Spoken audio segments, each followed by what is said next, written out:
Tenhamos compaixão das pobres almas do purgatório. Monsenhor Ascânio Brandão.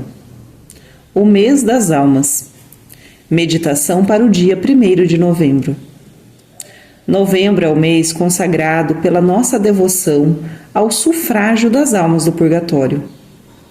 Ainda estamos no mês do Rosário, porque o Santíssimo Padre Leão XIII, quando estendeu a toda a Igreja o mês do Rosário, quis que a Rainha das Devoções a Maria fosse compreendida na devoção dos fiéis como a devoção que une as 3 igrejas. Vai o mês do Rosário até o dia 2 de novembro, para que o tesouro da Rainha das Devoções Marianas possa beneficiar a Igreja padecente. Novembro é dedicado ao culto dos mortos, à devoção às almas do purgatório. De 1º a 30 desse mês, vamos relembrar nossos deveres de justiça e de caridade para com os nossos defuntos.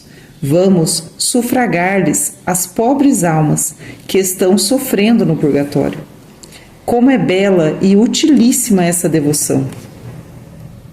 Nos 2 primeiros dias, unidos à Mãe Santíssima do Rosário, comecemos devota e fervorosamente o mês das almas, mês da saudade e mês do sufrágio. A Igreja nos dá a cada ano alguns meses destinados a incentivar algumas devoções. Março, o mês do querido Patriarca São José. Maio, o belo mês de Maria. Cantamos o louvor de Nossa Senhora e estimulamos nosso amor e devoção à Mãe de Deus e nossa Mãe. Junho traz-nos a piedade do coração santíssimo de Jesus. É o mês do fervor, do amor daquele coração que tanto amou os homens, mês de reparação. Outubro, o belo mês do Rosário, pelo qual a Igreja quer incentivar nos fiéis zelo e amor pela Rainha das Devoções a Maria. Finalmente, aí vem novembro, o mês das almas. Por que em novembro? Outubro veio a ser o mês do Rosário, porque nele está a festa da Virgem do Rosário. Em novembro, temos a festa da Comunhão dos Santos e o Dia dos Mortos. Que mês seria mais próprio para o mês dos mortos, o mês das almas do purgatório? Vamos, pois, incentivar nossa devoção. Direi melhor, nossa compaixão pelas almas sofredoras. Nesse mês, meditemos, rezemos, soframos, façamos tudo o que nos seja possível para que o purgatório receba mais sufrágios e para que as lições desse dogma terrível e consolador a um tempo nos aproveitem bem. Tenhamos compaixão das pobres almas. Se soubéssemos o que elas padecem, se tivermos uma fé mais viva, sentiremos a necessidade de fazermos tudo ao nosso alcance para que esse mês seja rico de boas obras, rico de preces fervorosas e, sobretudo, de santas missas e indulgências em favor do purgatório. Nesse mês, podemos lucrar ricas indulgências. Uma indulgência de 3 anos, uma vez cada dia, se fizermos qualquer exercício em sufrágio das almas. Uma indulgência plenária para os que fizerem todo o mês das almas, contanto que se confessem e comunguem e reze pela intenção do Santo Padre, o Papa, num dia do mês. Aos que assistirem os exercícios, indulgência de 7 anos cada dia do mês, e indulgência plenária na forma do costume. No dia 2 de novembro, a grande indulgência, uma indulgência plenária cada vez a quem visitar as igrejas, rezando 6 Pais Nossos e 6 Ave Marias nas intenções do Sumo Pontífice. Vamos, pois, fazer tudo pelas almas neste mês. O dogma da comunhão dos santos. Rezamos no credo, creio na comunhão dos santos. Quanta gente não pergunta curiosa por que o ignora? Que vem a ser a comunhão dos santos? Antes de começarmos a meditar nesses dias de novembro, o dogma do purgatório é mister no dia de todos os santos, no dia em que a Igreja vive o dogma da comunhão dos santos, lembrarmos-nos o que ele é e as riquezas espirituais que nos traz. É o dogma da solidariedade dos fiéis. Santos são os cristãos na graça de Deus. Os primeiros cristãos eram assim chamados. Santos são os justos no céu, os que se salvaram e estão na posse de Deus. Santos são os justos que padecem no purgatório. Não são verdadeiramente santas aquelas almas confirmadas na graça e à espera da eterna visão do céu? Pois comunhão ou comunicação é a união dos fiéis da terra, do céu e do purgatório. Formam eles as 3 igrejas. A igreja militante somos nós, os que combatemos neste mundo.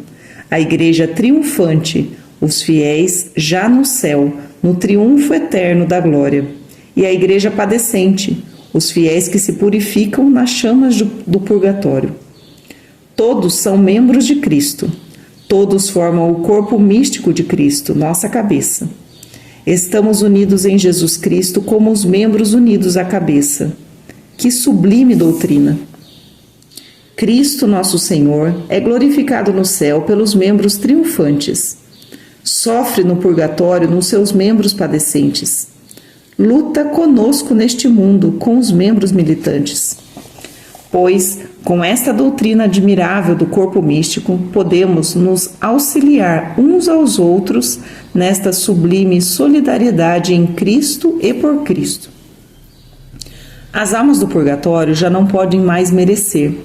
Dependem de nós, os que ainda temos à nossa disposição os tesouros da redenção e os méritos de Cristo. Podemos ajudá-las, podemos socorrê-las e dependem de nós. Por sua vez, os santos do céu juntos de Deus, na posse da eterna felicidade, podem nos valer nesta vida, podem interceder por nós.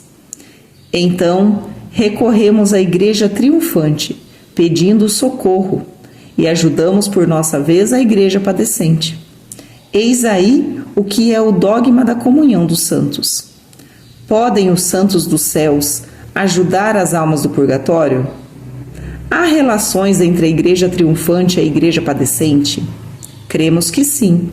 Santo Tomás de Aquino o afirma. Muitos autores o ensinam. Os santos não podem merecer no céu como nós aqui na terra. Portanto, satisfazer pelas almas não podem, mas pedir e interceder por elas, muitos teólogos o afirmam com muito fundamento. E demais, há uma oração da igreja que nos autoriza essa crença. Ei-la. Ó Deus, que perdoais aos pecadores e que desejais a salvação dos homens, imploramos a vossa clemência por intercessão da bem-aventurada Maria, sempre Virgem, e de todos os santos, em favor dos nossos irmãos, parentes e benfeitores que saíram deste mundo, a fim de que alcancem a bem-aventurança eterna. Outra oração, Fidelium, repete a mesma súplica. Os primeiros cristãos sepultavam os mortos junto do túmulo dos santos, para lhes implorar a intercessão. Podemos, pois, crer que os santos, não como nós, mas intercedendo e pedindo, podem ajudar o purgatório. Como os santos ajudam as almas?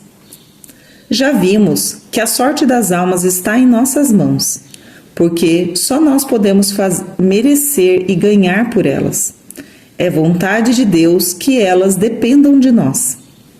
Deus, escreve o Padre Faber, nos deu tal poder sobre a sorte dos mortos que esta sorte parece depender mais da terra que do céu. Somos nós os salvadores e auxiliadores das almas do purgatório. A Igreja definiu que nossas orações podem valer aos mortos, mas não há uma definição sobre a oração dos santos nesse sentido. Por quê? Naturalmente, não houve necessidade de qualquer definição. Os protestantes negaram o valor da intercessão dos santos em nosso favor, mas nada disseram a respeito da intercessão dos santos em favor das almas, porque negavam o purgatório. Ora, a Igreja implora no ritual a intercessão dos santos pelos mortos. Subvinite. Santos do céu, vinde em nosso auxílio. Anjos do céu, vinde e recebei a sua alma. Como, pois, os santos ajudam os mortos? Primeiro, pedem que as satisfações dos vivos sejam aceitas perante Deus. Segundo, pedem a Deus que os vivos sejam levados a ajudar os mortos e satisfazer por eles, que a devoção pelas almas sofredoras se incentive cada vez mais. Terceiro, podem pedir a Nosso Senhor que a libertação das almas se faça mais depressa por uma intensidade das penas que abrevie este tempo mais longo de sofrimento. Quarto, podem rogar a Nosso Senhor que pelos méritos e satisfações que tiveram eles quando estavam neste mundo, possam ser utilizados esses méritos pelas almas e poderão também oferecer os méritos de Cristo, de Maria e de outros santos. Enfim, dizem seguros teólogos, há muitos meios dos santos poderem ajudar as santas almas do purgatório. Esta crença é muito antiga na Igreja. Encontramo-la nos monumentos, as devoções populares de séculos, e é já tradicional na devoção de todo o mundo católico recorrer à intercessão dos santos em favor das almas do purgatório. No dia de Todos os Santos, a Igreja nos convida a meditar na grandeza e no poder da santidade. Mostra-nos os modelos e pede-nos que os imitemos. Glorifica os eleitos na beleza de sua liturgia, cantando o triunfo dos seus filhos no céu. Depois, ao cair da tarde, já se ouvem dobrar os sinos. Já nas vésperas tudo se muda. Após as vésperas festivas de Todos os Santos, vem o luto e o ofício de defuntos. Sucede-se os misereres e os de profundis.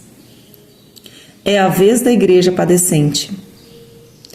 Nesses 2 dias, 1 e 2 de novembro, vivemos o dogma da comunhão dos santos. As 3 igrejas unidas, orando e numa admirável comunicação de graças e de méritos e de sufrágios. Este dia, dizia o venerável Ollier, é talvez o maior dia da liturgia da Igreja para os fiéis. É o dia do Cristo total, do Cristo unido a nós, do corpo místico de Cristo, cabeça das 3 igrejas. Como podemos utilizar a intercessão dos santos em favor das almas? Certamente, não há dúvida alguma, eles na glória podem interceder por nós e nos protegerem, pois utilizemos essa intercessão em favor das almas. Que eles nos ajudem a ajudar as almas, que nos inspirem muita compaixão e devoção pelas almas, que nos façam anjos de caridade das benditas almas sofredoras. Eis como os santos podem ajudar as almas. Exemplo: a obra expiratória de Montelegion publicou com aprovação de autoridade eclesiástica o seguinte fato. No mês de setembro de 1870, uma religiosa do mosteiro das Irmãs Redentoristas de Malines, na Bélgica, sentiu repentinamente uma profunda tristeza que não a deixava dia e noite. A pobre sóror Maria Serafina do Sagrado Coração tornou-se um enigma para si própria e a comunidade. Pouco depois, chega a notícia da morte do pai da boa irmã nos campos de combate. Desde esse dia, a religiosa começou a ouvir gemidos angustiosos e uma voz que lhe diz sempre: minha filha querida, tem piedade de mim, tem piedade de mim. No dia 4 de outubro, novos tormentos para a irmã e uma dor de cabeça insuportável.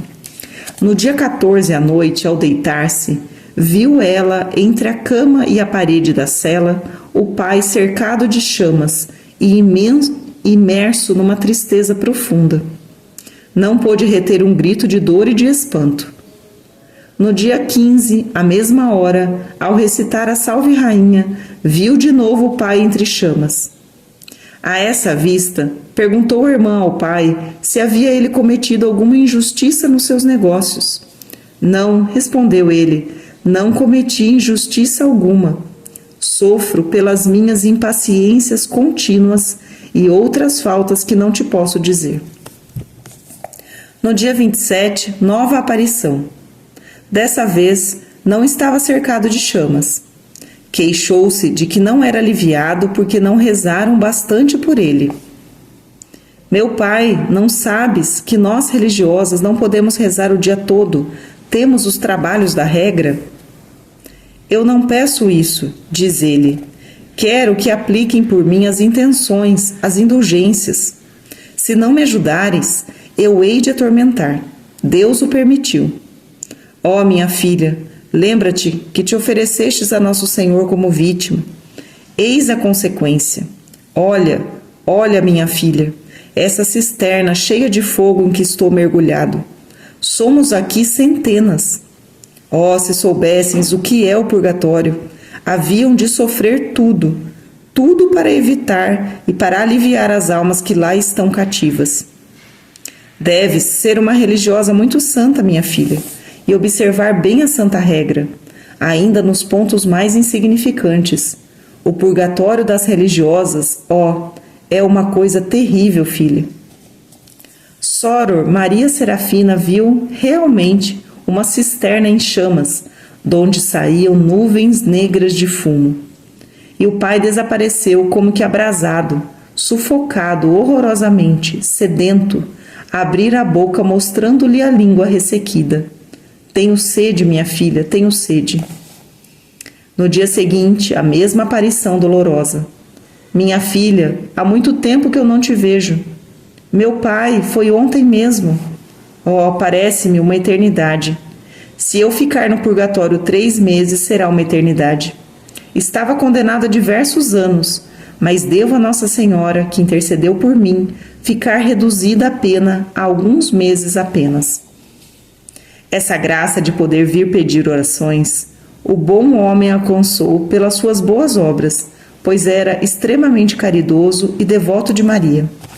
Comungava em todas as festas da Virgem e ajudou muito na fundação de uma casa de caridade das irmãzinhas dos pobres da diocese.